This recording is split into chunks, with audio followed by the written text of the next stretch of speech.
Meus irmãos, nós vamos falar hoje sobre João 13, o desafio de ser discípulo para a missão.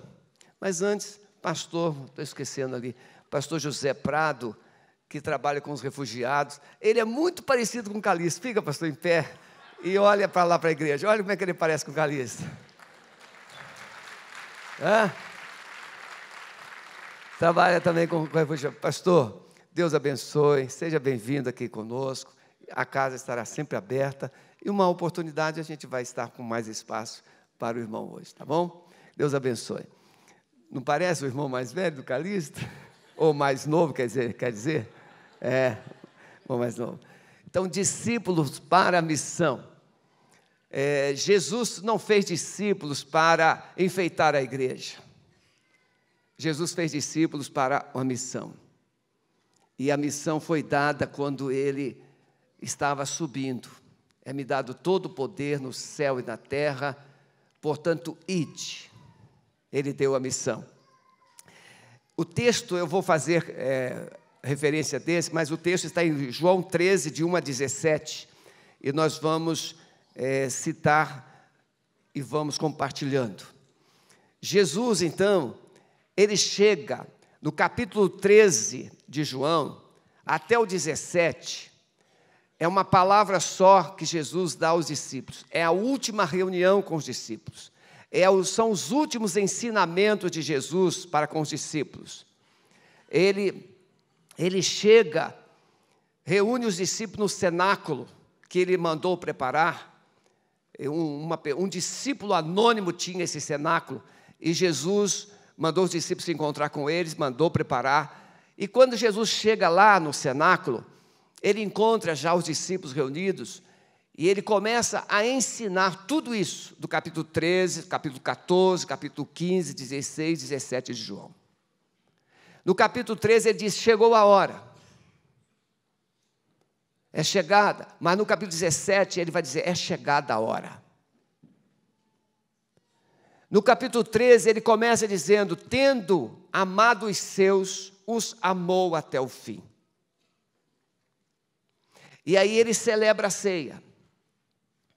Nos capítulos 20 de Mateus, 10 de Marcos e 18 de Lucas, Jesus registra um fato que os discípulos discutiam entre si qual deles seria o maior no reino dos céus.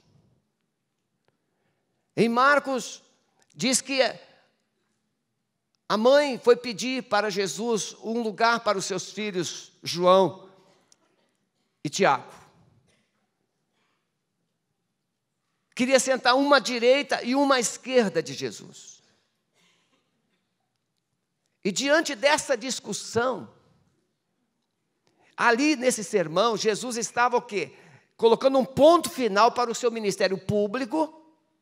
Não houve mais contato com o público, no sentido de pregar, de falar, de ensinar. Agora Jesus se dirige exclusivamente para os seus discípulos, porque ele está indo para a cruz. E diante daquele quadro em que os discípulos discutiam sobre quem seria o maior, Jesus vai fazer uma aplicação que nós vamos hoje mostrar para a igreja como foi. Eu vou chamar para sentar aqui nessas cadeiras pastor Marcos Silva, pastor Maurício Gonçalves, pastor Antônio Marcos, pastor Aldo Souza, pastor Calixto, pastor Marivaldo, pastor Cleito, pastor Paulo, pastor Everton, João Brito, Abson, Renato e o pastor Herbie, que eu não sabia que ele viria hoje, mas ele veio, então nós não teremos 12. Aqui, Jesus teve 12, eu tenho 13. Ele me melhorou um pouco. Então, nessa visão, você encontra, quando Jesus, aí sim, ele diz assim, ora, antes da festa da Páscoa, sabendo Jesus que já era chegada a sua hora de passar deste mundo para o Pai, como havia amado os seus que estavam no mundo, amou-os até o fim. E acabada a ceia, nós acabamos de servir a ceia, por isso que eu tentei fazer o melhor possível. Acabada a ceia, tendo já o diabo colocado, posto no coração de Judas Iscariotes, filho de Simão, que o traísse, Jesus, sabendo que o Pai tinha depositado nas suas mãos todas as coisas, e que havia saído de Deus e para Deus iria, levantou-se da ceia, tirou as suas vestes e, tomando uma toalha, cingiu-se. Depois deitou água na bacia e começou a lavar os pés dos discípulos. Eu vou pedir permissão à igreja para fazer o que eu vou fazer agora, com muito respeito e com muito carinho. Vou tirar a roupa. Diz o texto, Jesus levantou da ceia, tirou o seu manto, tirou as suas vestes. Muita gente disse hoje: pastor, o senhor está tão bonito. Eu coloquei a melhor roupa que eu tenho. Essa calça eu só visto em datas especiais. Esse blazer eu ganhei com muito amor. É a melhor roupa que eu tenho. Esse sapato é novo. Jesus tirou o manto, o mais bonito, e ele ficou vestido como um escravo.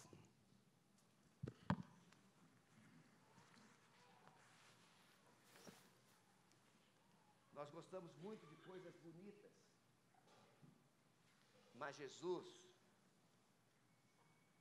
ele mostrou que é possível servir, mesmo sendo servo. E nós não gostamos muito da roupa de servo. Nós gostamos de roupas de senhores.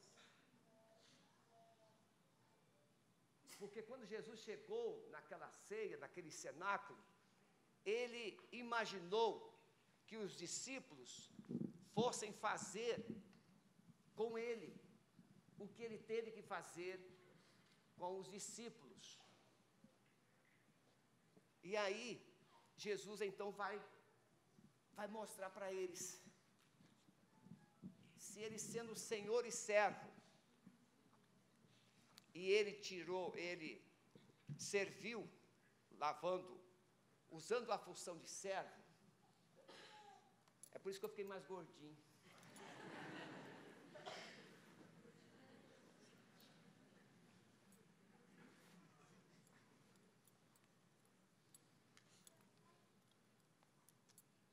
Essa palavra, irmão, está pronta há 10 dias. Tanto é que nós estávamos pensando em fazer no último domingo. Bem, vamos fazer de conta que eu esteja vestido como servo. Pelo menos não estou tão chique como eu estava antes. Aí Jesus tira a roupa, o manto, e ele pega uma toalha, que nós não vamos usar uma toalha, vamos usar uma toalhinha individual para cada pessoa, uma questão de higiene. E ele pegou uma bacia e ele começou a lavar os pés dos discípulos. Como eu tenho 13 aqui, pastor, quem o senhor vai lavar? Então eu coloquei os nomes aqui, e eu vou escolher um nome, e eu vou lavar um, e depois esse um vai lavar do outro. E assim um vai passar pela mesma experiência. Pastor Antônio Marcos. Esse um também não vai escolher, ele também virá aqui e vai escolher um papel e vai fazer essa lavagem. Tá bom? Muito bem. Pastor Antônio Marcos está aqui.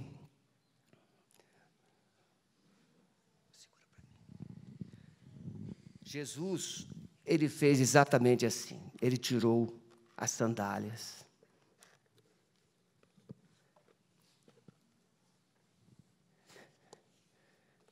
Ele tirou a meia. Que não tinha meia, mas a meia naquele tempo era poeira. Igual o chulé de alguns.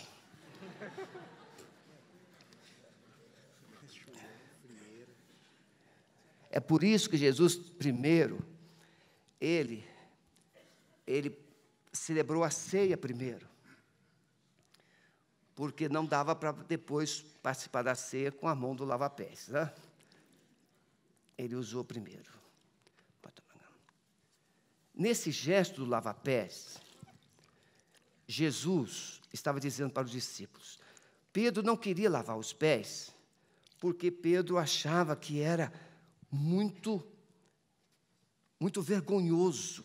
Pode puxar, pastor Marcos. Isso. Não lavará os pés a mim.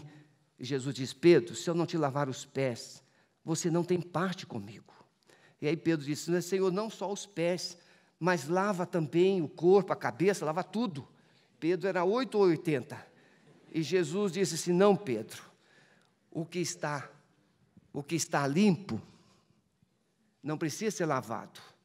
Todo o corpo já está limpo. Ajuda aí, Marquinhos. Todo o corpo está limpo. E Jesus disse assim, não, Pedro, mas os pés não. O corpo significa o meu sangue, ele purifica todo o ser humano de todo o pecado. Mas os pés representam o nosso dia a dia.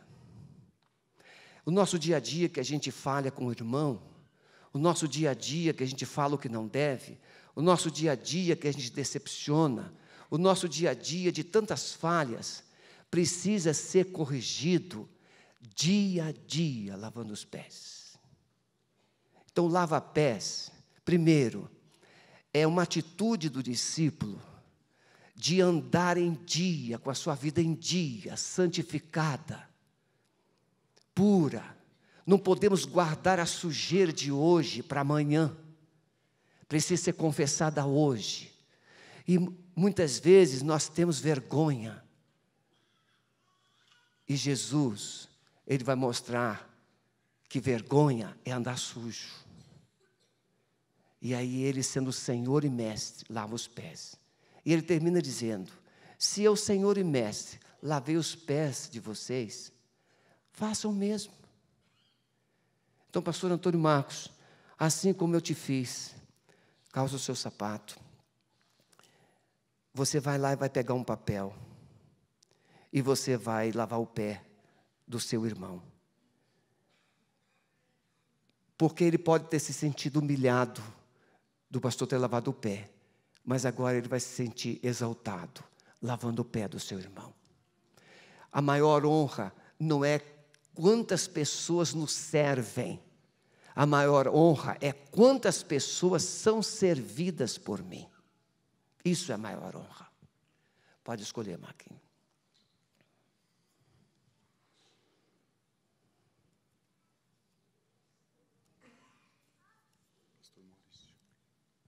Ele vai lavar o pé do pastor Maurício e assim sucessivamente. Lá tem bacia, lá pode ir para lá que eles levam tudo para você. Jesus não teve esse privilégio de ter um servo auxiliar, mas nós estamos tendo. Então, igreja, aprenda. Eles vão fazendo isso. O que é que dificulta você de fazer isso com seu irmão?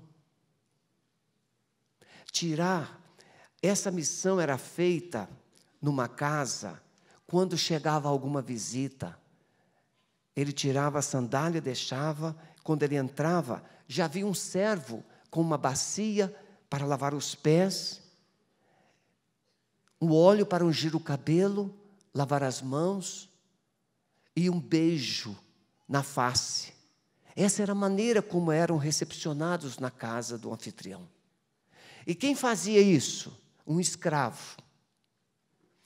Não havendo escravo, se a família fosse humilde e não tivesse escravo, era o filho mais novo que fazia essa missão. Ou aquela pessoa tida como menos valor, ela fazia. Então, tudo isso, Jesus vestiu. Ele se comparou com o escravo, com o filho de menos valor, ou com a pessoa de nenhum valor. E lavou os pés dos discípulos. Eu pergunto a vocês, como é que os discípulos de Jesus devem ter se sentido? Talvez alguns de vocês quisessem fazer isso, lavar os pés. Mas nós vamos compartilhar. Enquanto eles vão fazendo, nós vamos, assim a semelhança, cada um vai fazendo, e nós vamos passando a palavra do Senhor. E Jesus, então, terminou de lavar os pés, e ele foi pregar o seu sermão, foi ensinar. Aí terminou João 13. É nesse capítulo de João 13 que ele vai fazer o quê? Nisto, todos conhecereis que sois meus discípulos, se vos amardes uns aos outros, assim como eu vos amei a vós. É no capítulo 13 que ele vai dizer, no verso 34 e 35. No capítulo 14, no capítulo 13, os discípulos estão muito tristes, porque Jesus disse que ele iria morrer. Mas no capítulo 14 ele começa dizendo o quê? Não se turbe o vosso coração, credes em Deus, crede também em mim. E aí ele vai mostrar para os discípulos que tem um lugar na casa do Pai, e que ele iria preparar esse lugar, e que a forma de preparar esse lugar seria ele, Jesus, ir para a cruz. Mais uma vez, humilhação para honrar cada um de nós. No capítulo 15, Jesus vai falar que ele é a videira verdadeira, que nós somos os ramos, e ele vai dizer que esses ramos precisam ser podados, para que deem frutos, e muito fruto. Então, quero compartilhar com vocês algumas lições que Deus colocou no nosso coração, aqui nessa palavra desta manhã. Primeiro, entender o preço de ser discípulo. Hoje nós somos chamados de evangélicos. Sim ou não? Somos os evangélicos. Na Bíblia não tem isso. No Novo Testamento, a palavra discípulo é mencionada 258 vezes. Evangélico, não. Nós somos discípulos de Jesus. Quem é discípulo? É aquele que ouve, é aquele que aprende, é aquele que faz o que o seu Senhor ensinou. Discípulo não é sentar no banco da igreja. Isso é frequentador. Discípulo não é somente ler a Bíblia. Isso pode ser um leitor. Discípulo não é aquele que pesquisa a palavra de Deus para conhecer tudo. Isso é pesquisador, pode ser um teólogo. Teólogo não é ser discípulo. Pode até ser, mas não é ser. Discípulo é aquele que se assenta aos pés do seu mestre para aprender. E aprendendo, ele vai fazer no dia a dia o que o seu mestre ensinou. Um rabino precisaria ter pelo menos 3 discípulos. Então, entender o preço de ser discípulo, um coração focado em servir. Jesus ensinou os seus discípulos 3 anos. 3 anos. Quem está aqui na igreja de 3 anos para baixo? Quem? Levante a mão. Olha aí. Vocês são discípulos, mas estão fazendo o que estão aprendendo? Veja, Jesus ensinou os discípulos, Sermão do Monte, capítulo 5, 6 e 7 de Mateus. Jesus ensinava sua boca, ensinava sua boca, ensinava dizendo, a bem-aventurança. Os capítulos 5 e 6 e 7 de Mateus, se você aprender esses 3 capítulos, você pode ser o melhor crente do mundo, só com esses 3 capítulos da Bíblia. E aí Jesus os manda para a missão, manda de 2 em 2, para pregar o Evangelho, para ensinar, para falar do amor de Deus. Depois ele manda 70. Então Jesus, ele ensinava e comissionava. Cumprir a missão envolve amar até o fim. Jesus estava ali amando até o fim. E agora ele está ensinando os discípulos, vocês precisam amar uns aos outros até o fim. Quantos aqui já desistiram de alguém? Desistiu de um parente. Isso aí não tem mais jeito. Desistiu de filhos. Desistiu do cônjuge. Desistir de alguém. Um vizinho que é um perturbado.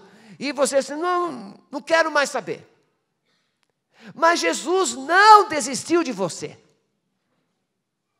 Eu quero que você examine o seu coração e tente entender se você é melhor do que alguém. Eu falei de Jesus para uma pessoa essa semana e perguntei, você, como é que está?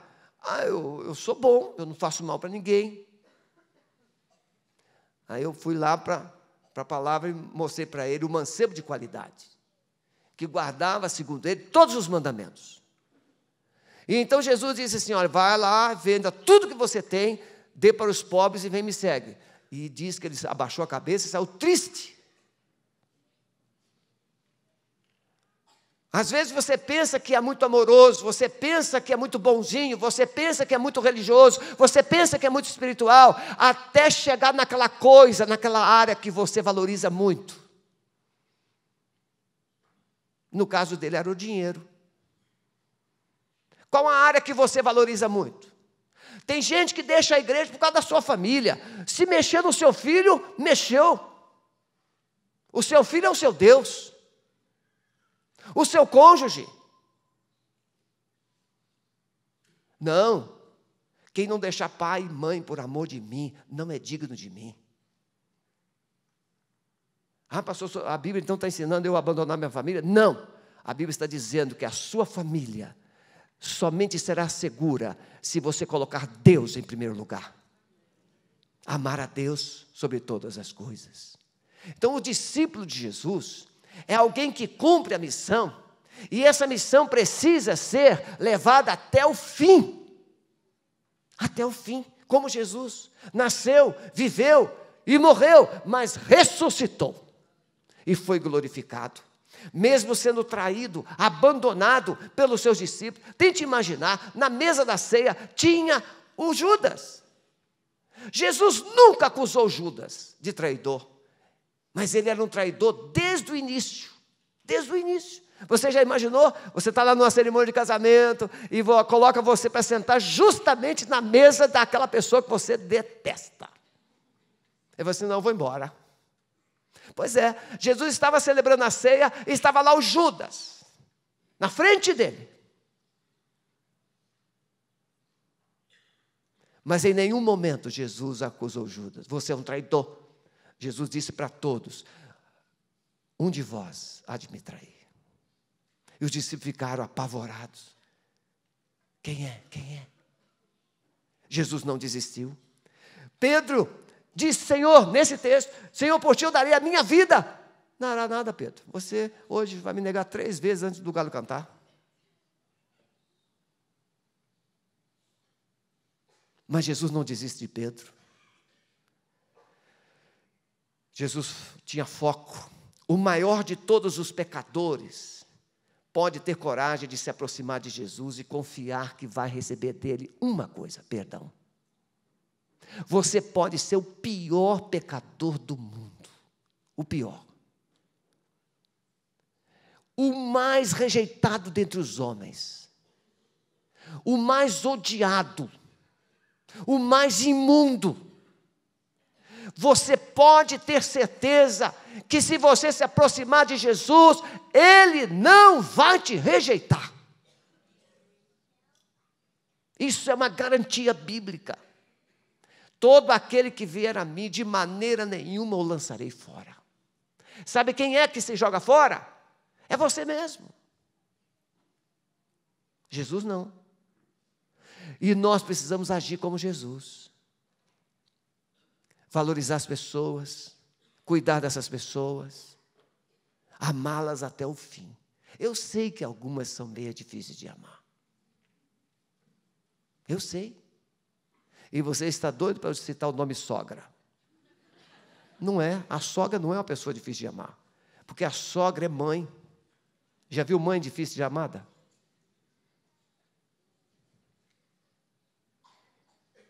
É só para tirar a sua curiosidade, você estava doido para falar isso. Cumprir a missão exige coração de servo. Ele levantou da ceia, tirou suas vestes. Irmãos, tentemos imaginar a mente, o pensamento dos discípulos. Jesus tirando a roupa, pega uma bacia, uma toalha e vem lavar o pé. Pedro era tão assim, atirado, que ele, não, de maneira nenhuma o senhor vai me lavar os pés. Porque Pedro se sentiu envergonhado. Não acontece? Hoje eu cheguei lá no Kids, cheio de folhas. por causa do tempo, o inverno, as folhinhas caem mesmo.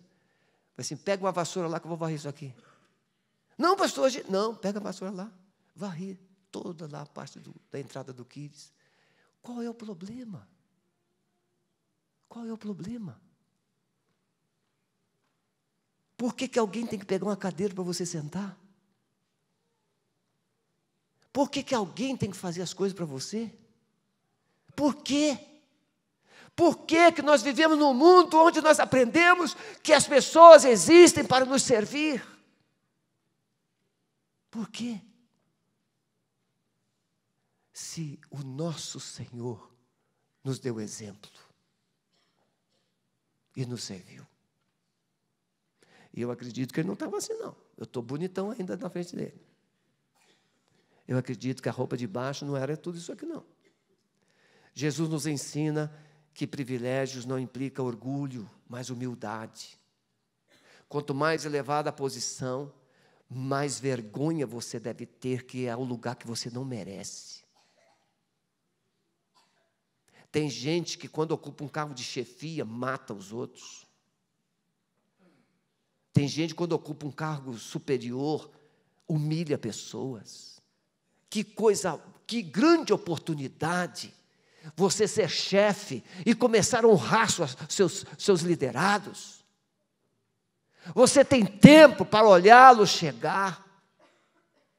Chega primeiro na empresa e comece a olhar como é que os seus funcionários chegam, se os olhos deles estão brilhando, se eles estão de cabeça baixa, se eles estão com cara de felizes ou doentes. Olhe para os seus liderados. Olhe para a sua família. Tem marido que pensa que é Deus ou rei, porque senta, tudo tem que vir na mão. Pode ser que Deus te coloque no hospital, para você comer aquela comida que ninguém quer comer. E vai ter que ficar lá. Eu não esqueço, meu pai, sempre foi, obviamente, meu pai morreu com 90 anos, menos 3 meses. A pessoa na idade, no tempo do meu pai, deixar alguém tocar nele é vergonhoso. E eu fiquei no hospital muitas vezes com meu pai, e quando vinha aquela enfermeira para fazer a higiene dele, tirar aquela fralda, trocar, limpar, o meu pai ficava e virava o rosto. A vergonha. Não adianta. Você está pensando que vai ficar bonitinho desse jeito a vida toda? Não vai, não. Não vai. Então é melhor você investir em pessoas. Porque um dia você vai precisar de alguém para cuidar de você. É a lei da semeadura. Valorize pessoas. Jesus nos ensinou assim, o discípulo, a igreja precisa resgatar essa visão de discípulo. Ser discípulo de Jesus. Você vem aqui, aprende lições preciosíssimas. Eles não vão esquecer esse dia nunca mais. Não vão esquecer. Você vem, aprende lições preciosas, você chora, vem aqui na frente, se ajoelha, mas você volta segunda-feira para fazer as mesmas coisas. Não. É para ser diferente. E eu quero desafiar você a fazer coisas diferentes a partir de segunda-feira. Não só na segunda, mas todos os dias. Todos os dias. Eu sempre falo do Parque Barigui, das nossas corridas. Essa semana me abandonaram um pouco, mas eu ainda consegui chegar a 45 quilômetros. Não quiserem correr comigo, estou me tornando refúgio, né? Mas a moça que ontem apresentei lá, a Sueli, a Luciana, ela veio aqui no culto de sexta-feira, trouxe a filha, trouxe uma amiga. A Luciana, eu e o pastor Marcos investimos nela há uns 2 ou 3 anos. Agora ela vem todas as sextas, domingos, ela traz a amiga já trouxe uma outra amiga. E ela está trazendo a família. E ela foi, nós chegamos numa barraca lá para tomar água de coco, e tinha um egípcio. E ele olhou a camisa do Flamengo, já disse para vocês que eu só uso a camisa do Flamengo por causa disso. Ele, Flamengo, Flamengo, Flamengo. E aí até o egípcio conhece o Flamengo. E aí ele Comecei a falar de Jesus para ele, me ajoelhei ali e começamos a falar de Jesus. Ele disse: não, eu sou muçulmano. Eu falei assim: Jesus é apaixonado por muçulmanos. Esse muçulmano está lá em Volta Redonda, Rio de Janeiro, estado gravíssimo com câncer. A Luciana foi para lá e ficou 8 dias cuidando dele. Jesus está fazendo uma obra linda na vida da Luciana. Discípulo, mesmo correndo no parque, não esqueça que no parque tem alguém que Jesus pode ter colocado no seu caminho para você falar para ele. Cheguei lá para tomar um caldo de cana, porque a gente corre, mas a gente se diverte também. Aí tinha lá o dono, o seu Milton. Pastor, fala com ele. A esposa foi embora, ela está pensando em se matar. Você pode transformar um campo missionário no seu trabalho, no seu lazer, na sua escola, na sua faculdade, na sua casa. Ontem nós fomos no aniversário do sogro do pastor Maurício, seu Pedro. O pai da Denise, ele não é crente. Um coração muito assim, fechado para as coisas espirituais. Tomamos o café, sentei com ele e fui perguntar para ele: seu Pedro, um dia o senhor vai se comparecer diante de Deus. E Deus vai perguntar: por que razão devo deixar você entrar no meu céu? O que o senhor vai responder? Aí ele olhou para mim: não sei. Mas o senhor precisa saber. Apresentei o plano de salvação. Oramos juntos. Você não pode perder a oportunidade. Não é se tornar um chato. Construa uma ponte. Faça uma ponte. Faça do modo mais alegre, mais feliz. Então, quando Jesus chegou ali, ele esperou que os discípulos fizessem com ele. Mas nenhum. Sabe o que eles estavam pensando? Quem vai ser o sucessor do Sebastião? Eles. Mas o Sebastião fez o quê? Foi lá, lavou o pé deles. O que eles estavam pensando, os discípulos de Jesus? Quem vai sentar à direita ou à esquerda? Ninguém se levantou para lavar os pés de Jesus. Mas Jesus se levanta e lava os pés. E eu lavei de um, Jesus lavou dos 12, lavou dos 11, porque o Judas já tinha saído. Ainda bem. Entender que a grandeza do reino não é medida pela quantidade de pessoas que te servem, mas pelas pessoas que são servidas por você. Quem sabe Deus vai colocar hoje no seu caminho alguém que só precisa de um abraço. Alguém que precisa de uma palavra de autoestima, levantar. Oh, você está tão... Não é? Hoje, o que disser, acho que eu vou vir com aquela roupa todo domingo. Pastor, o senhor está muito bonito com essa roupa. Azenildo, então, o que você disse? Que eu estava chique? Eu falei assim, é porque eu estava gordinho com outra calça por baixo. Mas nós não somos medidos por Deus pela roupa que vestimos. Nós somos medidos por Deus pela vida que nós vivemos. Como é que vivemos? Pela maneira como nós tratamos. Essa é a forma. Entender que servir no reino de Deus exige santidade diária. Isso aí, ó. Olha como é que Deus faz. O João Brito sorteou o Aldo. E os dois se amam. Demais. É assim que Deus faz.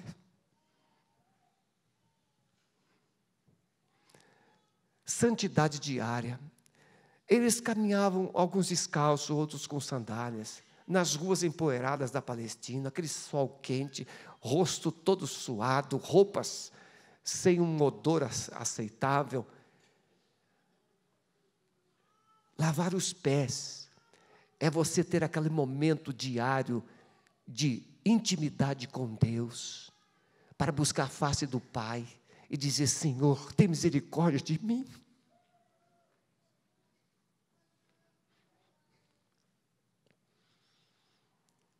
Uma historieta diz que o pavão chegou para o urubu e diz assim: mas como você é feio.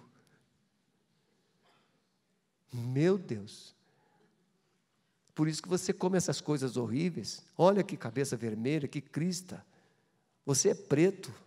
E humilhou o urubu de tal forma que o urubu foi baixando a cabeça, até que conseguiu enxergar os pezinhos do pavão.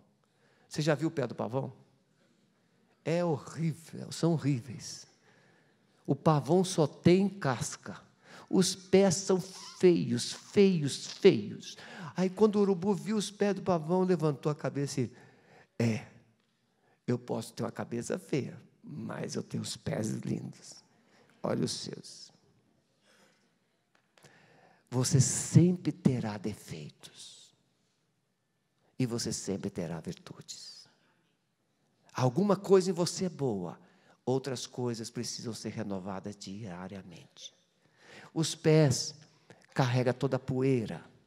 Muitas vezes a gente vai carregando no dia a dia, e você não confessa, você não pede perdão, você não libera perdão, e você continua, vai se acostumar como aqueles moradores de rua se acostumam. Irmãos, como é que uma pessoa consegue se acostumar a não tomar banho? O pastor de famílias da PIB de São Paulo, a primeira igreja batista de São Paulo, ele foi morador de ruas por algum tempo.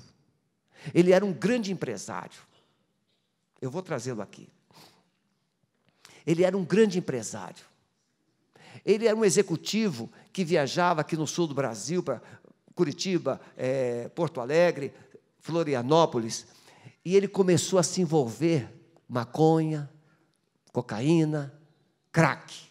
Mas ele continuou sendo executivo. Só que ele começou a perder o controle e começou a espaçar mais o tempo de chegar em casa. Não tinha mais controle. Até que os outros executivos, que ele era sócio da empresa, chamaram para o que está acontecendo? E aí não teve como ele mais esconder, e ele teve que admitir.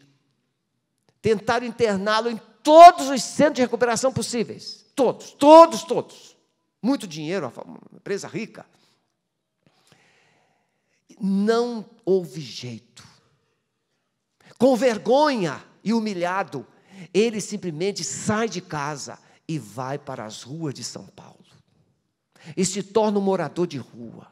Ele ficou 6 meses sem tomar banho. 6 meses. E um belo dia, ele sai, ele estava com frio, com fome, muita fome, perto de meia-noite, e ele ficou em cima de uma passarela, na região de São Paulo que ele estava. E lá veio, e ele tinha achado não sei se era um crucifixo, ele achou um objeto, um símbolo religioso, e ele estava com aquele objeto na mão. E aí ele passou, em frente à passarela tinha uma igreja da Assembleia de Deus, o pessoal estava terminando uma vigília. E ele parou ali. E aí veio uma irmãzinha com a filha. E a filha, obviamente, a mãe falou assim, vai depressa. A filha passou, e ela passou também, com medo, obviamente, meia-noite, um homem naquela passarela escura. E a mulher passou por ele rapidinho, mas ela voltou. Ela voltou e tinha saído de uma vigília, ela estava cheia do Espírito Santo, ela voltou e olhou para ele e falou assim, Deus não fez você para viver desse jeito. Deus tem algo melhor para você. E Jesus pode transformar a sua vida. Você precisa crer nisso. E a mulher saiu correndo com medo. Ela foi embora. Isso ele contando aqui na faculdade teológica. Eu comprei os livros dele. Aí ele falou assim, olha, quando aquela mulher foi embora, eu estava com muita fome. E aí eles moravam tudo assim, tipo de um galpão abandonado. Ele foi lá, deixou as coisas dele, voltou lá para uma rotatória para tentar arranjar um dinheirinho, pedir dinheiro para comer alguma coisa. Quando passou alguém e o reconheceu, mesmo de barba. Só o Espírito Santo para fazer um homem conhecer. Meia-noite, um camarada, 6 meses sem tomar banho, barbudo. Vocês têm que ver. Estava pior do que você um pouquinho. A barba bem grande assim. Aí, aquela pessoa telefonou para a família. Olha, eu acho que eu vi alguém parecido com o fulano. Telefonou para a família. E a filha veio, a mãe, e foram lá naquele galpão. Ah, não, ele saiu. E ele foi ali para a rotatória ver se arranjou uns trocados. Chegaram lá, era ele. Aí botaram ele no carro. Aí ligaram para um empresário para pedir ajuda, para interná-lo. O empresário falou assim: não, eu sou amigo aí do pastor da Cristolândia. Leva ele para a Cristolândia que eu vou ligar para o pastor, vai cuidar dele. Irmãos, ele foi liberto na Cristolândia em São Paulo. E ele se tornou missionário da Cristolândia e testemunhando, a PIB de São Paulo adotou ele. Ele fez a faculdade teológica, se tornou pastor de famílias da primeira igreja batista em São Paulo. E ele prega hoje no Brasil todo contando o seu testemunho. Alguém se importa.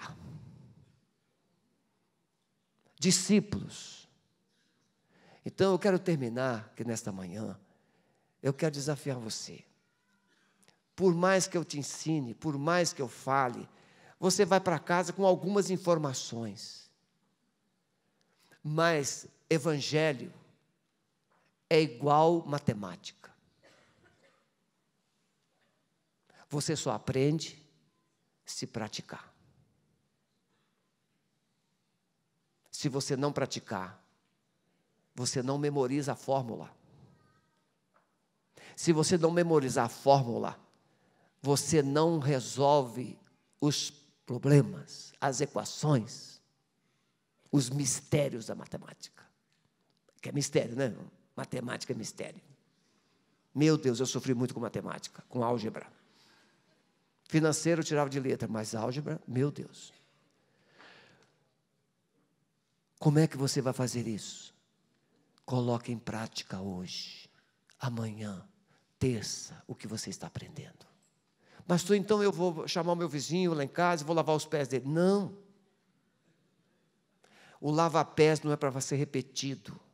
O lava-pés encerra uma lição de vida, de você servir o próximo, mesmo sendo mais importante que ele, mesmo sendo mais rico que ele, mesmo sendo mais culto que ele. Você precisa aprender a servir pessoas, valorizar pessoas.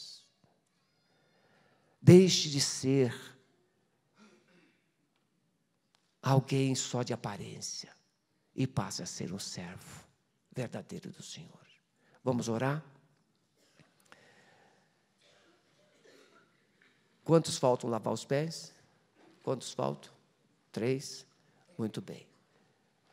Nós vamos orar. O meu pensamento não foi esse, mas foi para isso que Deus me conduziu. Eu quero te chamar aqui à frente. Se você entendeu, e se você hoje quer deixar de ser evangélico, deixar de ser crente. Ah, eu já sou crente. Não, eu quero desafiar você a ser discípulo. Alguém que pratica, alguém que vive, alguém que leva a pessoa de Jesus para onde ainda ele não está. Você quer ser um discípulo de Jesus verdadeiro? É hora de você se posicionar. Pode vir aqui à frente. Em nome de Jesus. O Espírito Santo, ele vai hoje te dar uma lição de como você pode ser instrumento dele. Ser discípulo. Alguém que ouve, alguém que aprende e alguém que faz o que o seu mestre ensinou e mandou.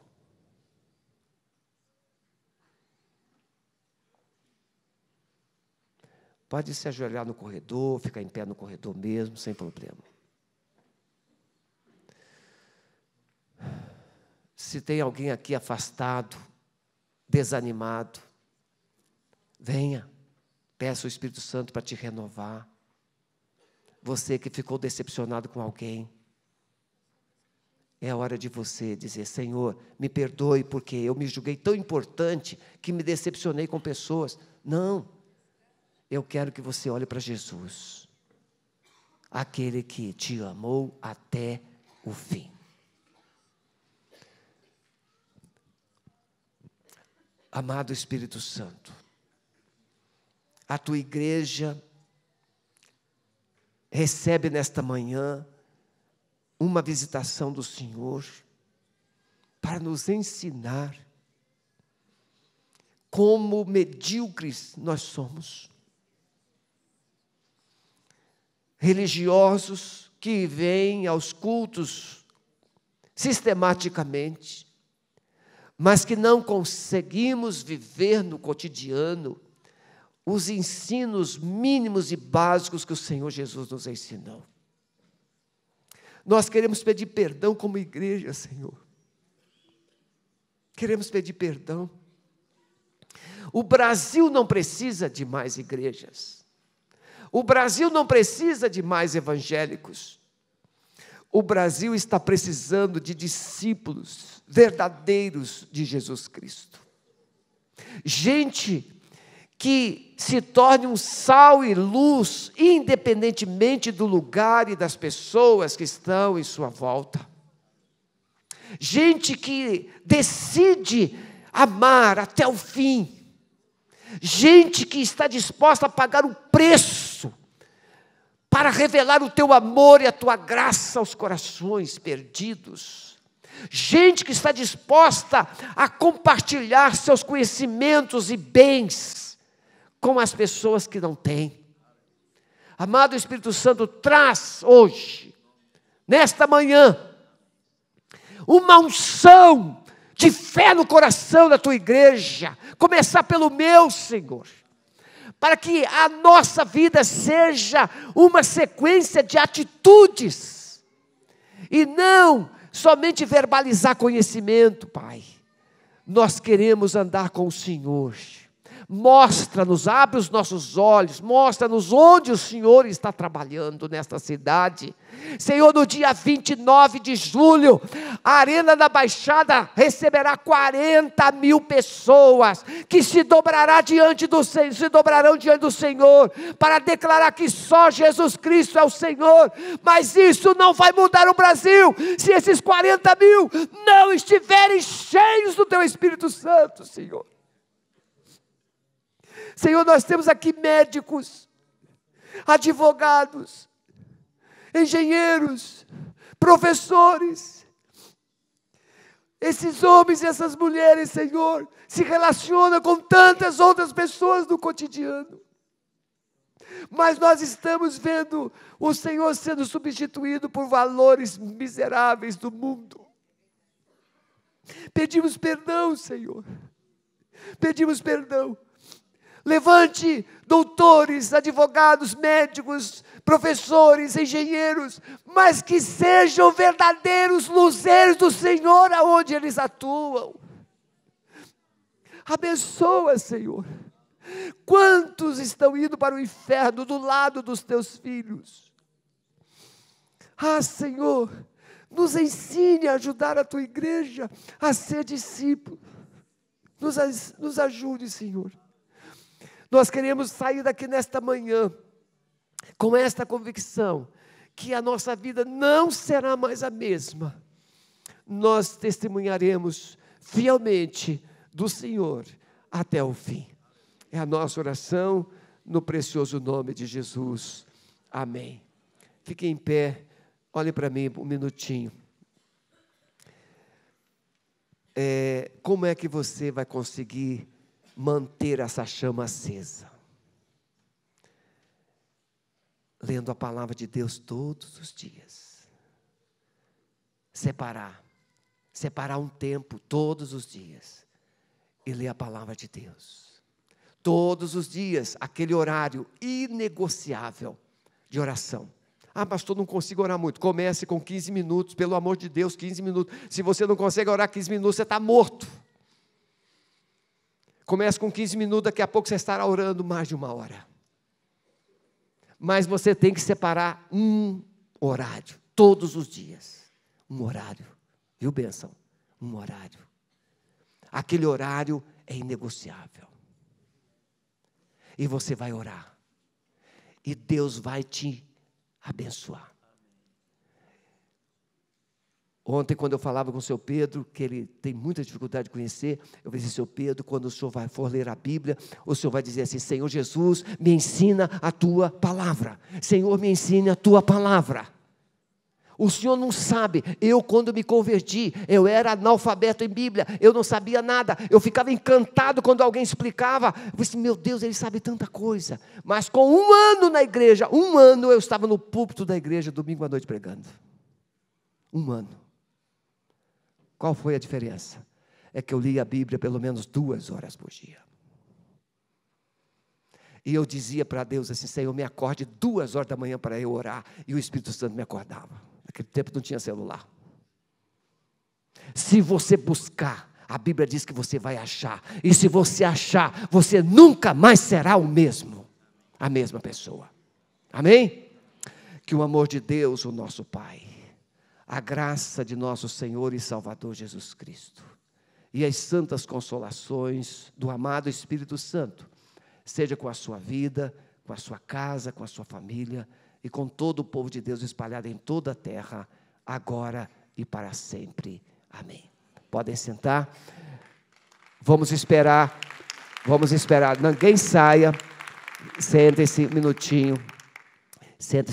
Vamos esperar que todos tenham os pés lavados aqui em nome de Jesus. Quem ainda falta? Acabou?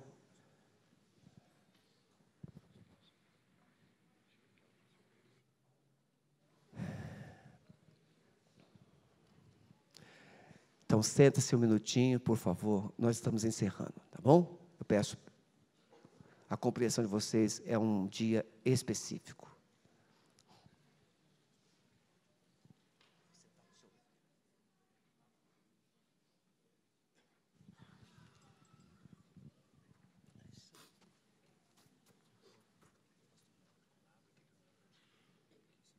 É você que falta?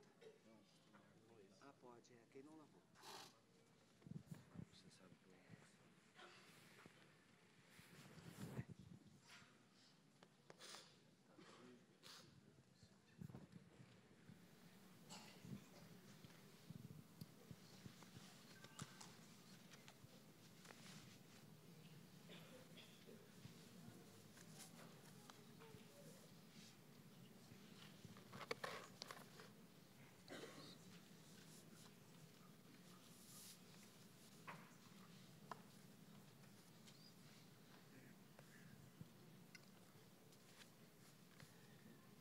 Te agradecemos, Senhor, pela vida do nosso pastor. Nós abençoamos o teu filho e nós concordamos que esses pés, eles continuarão andando em toda a boa obra do Senhor. Que esses pés, eles abriram um caminho da sua família, dos seus filhos. E por onde este homem andou, seus filhos, seus netos, seus bisnetos andarão. E mesmo depois que ele morrer, todo mundo vai saber que houve uma raiz. Senhor, nós também somos filhos dele, filhos na fé. Ele nos ajudou, nos ajuda, nos ensina. Senhor, que esses pés continuem glorificando, exaltando, erguendo o nome do nosso Senhor Jesus Cristo. E por onde este homem andar, que chegue ali a tua paz, a alegria, o amor, a fé e a esperança. Muito obrigado, Senhor, pela honra que eu tenho de lavar os pés do meu pastor. Eu agradeço, Pai, em nome de Jesus.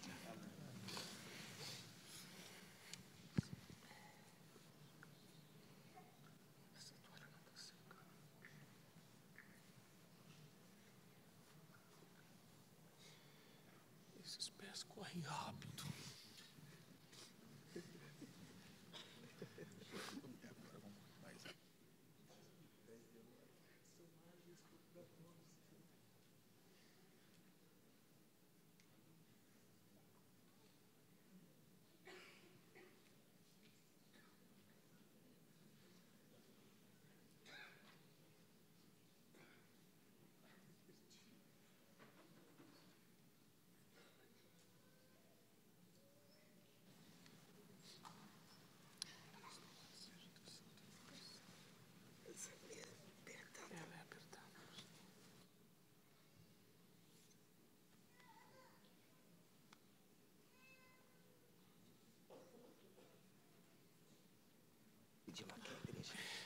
Deixa eu dar um abraço no senhor primeiro. Muito obrigado, pastor. O senhor é na minha vida. Muito obrigado. Deus te abençoe. Vamos ficar em pé para despedir a igreja. Deus me lembrou que foram esses pés que entraram lá na minha casa e transformaram a vida da minha família. Foram esses pés ali. Deus vai usar os seus também. Que o amor de Deus, o nosso Pai, a graça do nosso Senhor Jesus Cristo, as consolações do Espírito Santo estejam sobre nós. Senhor, nos ajude hoje a sair daqui discípulos. Realmente viver isso foi pregado. De sermos servos do Senhor. De não querermos nada para nós, mas tudo para o nome de Jesus. Leva aqui, Pai, a tua igreja em paz e que esses pais possam ver Jesus Cristo nos seus filhos e que esses filhos possam ver Jesus Cristo nos seus pais e assim o teu nome seja glorificado. Nós agradecemos em nome de Jesus. Amém. Vá em paz e que o Senhor te abençoe.